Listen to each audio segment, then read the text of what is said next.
What's going on, everybody? It's your boy Range Plays. Welcome back to another, actually, the first CS2 video on this channel. And in this video, I just like to talk about a few things that I've noticed so far with CS2. And I know I haven't posted in a minute, and that's because I really wanted to feel this game out before posting my honest review so far. Now, that's been pretty cool because originally my knee-jerk reaction was, I absolutely hate the game. It doesn't feel the way it's supposed to. There's so much wrong with it. And to be completely honest, there are times where I feel like I'm very streaky in this game. I either am just on a hot streak, I don't miss, I'm clicking heads, it's everything is going right. But then there are games where the opponent is like that, and I can't hit a shot to save my life. Teammates can't swarm the site. Nobody knows what to do. Everything just starts going downhill really quick. And the thing I've noticed is that it's harder to turn around games in the MR12 setting than before because you have less buy rounds. It's harder to get out of an eco if you can't win a round. It's almost nearly impossible to get out of an eco. There can be 4 eco rounds in a row or 4 force buys to half buy rounds where you and your team are just really trying to squeeze by and make it by the skin of your teeth. And that can be really tough. So I'd say when it comes to the pick ban system, there are a few things I've noticed that a lot of people are messing up, and it's led to me getting a lot of wins. And I'm kind of banking on this video not reaching a ton of people. I'd love for it to, and I'd love to see some more success from my YouTube channel. And I really appreciate those of you who are watching and are really supporting and helping out. But I'm AFK here in this game because my son started crying, and as you know, babies are more important than Counter-Strike. So that's another thing. Having 3 timeouts really helps me and my squad because I am always having to put the baby down or get him a bottle. So 3 timeouts is pretty cool. Very glad they added that. But something I've noticed with the pick ban system, now that I'm getting back on track, is that when you have the pick ban, what are the first 2 maps that you ban when you get the choice to ban 2? Do do do do do do do do.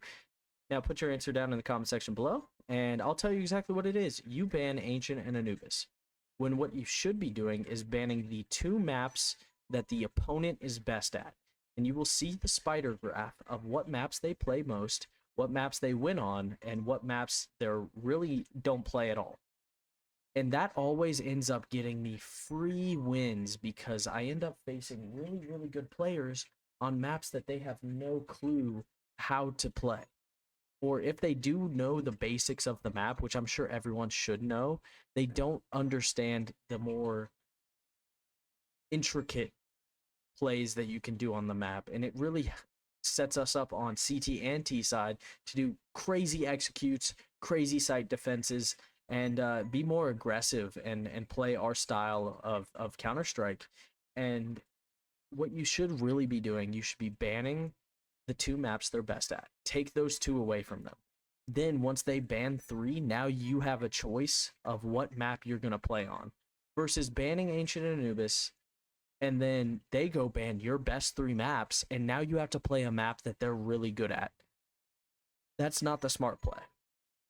You know, unless there's some team that's just godly at Ancient and Anubis, and those are their maps. Me personally, my team plays Ancient really well. So we like it when people ban our top picks and we end up on an Ancient run. But we've even played about 6 games on Anubis. People are starting to pick up on this, and it still happens a lot. I still get Ancient Anubis bans right off the bat, but don't ban maps you don't want to play. Ban maps that they're good at, because you will end up most likely with one of the final 2 maps being something that you're okay with playing. And then also you can have that conversation with your team, and don't solo queue unless you're an animal, but 5 stack is the way to go. I don't like how they made it to where you can't 4 stack anymore. So thank you to all of you absolute legends out there who have been in the looking to play and have joined the lobbies and played some games with me. If you're in here, just drop a message down in the comment section, let me know. But I've played with a lot of people because we've been 4 stacked before, and you're not able to do that. So you kind of have to rely on others quite a bit.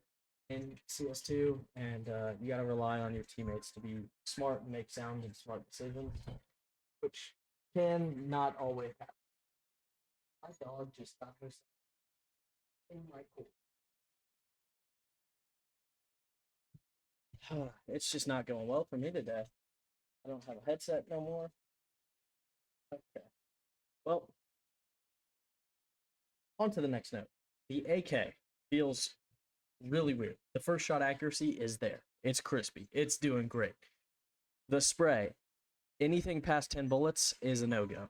Another thing, which I show later on in here, but I had to cut the audio for this because, well, I whiff about 4 shots there. But I had to cut the audio because it didn't sound good. So we're going to go ahead and test and see how this audio sounds. Obviously, if this one makes it in, then this is the good audio. If not, then I reverted back to the old audio, and you'll never hear me speak this.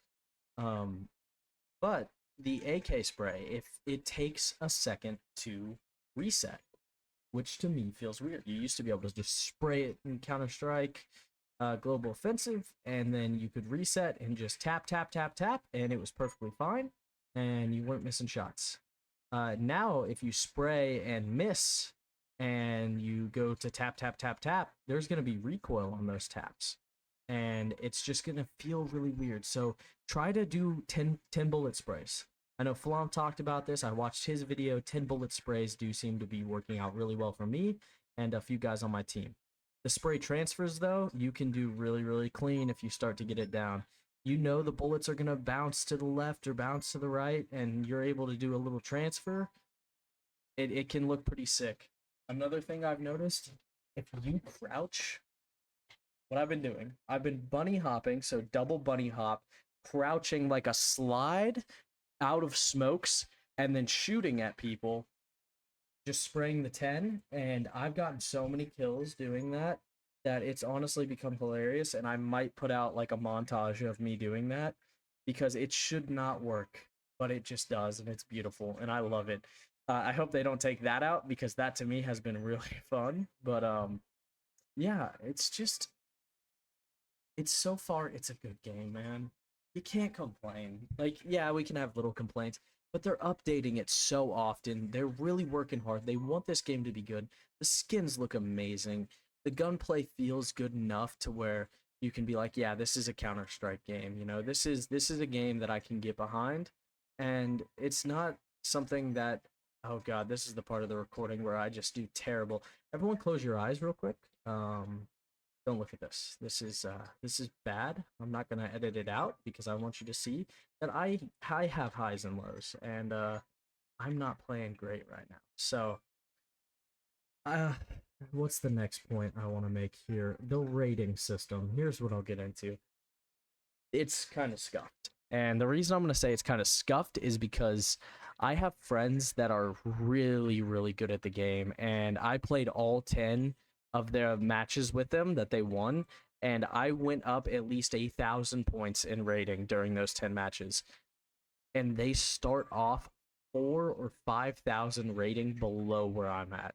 And it makes no sense.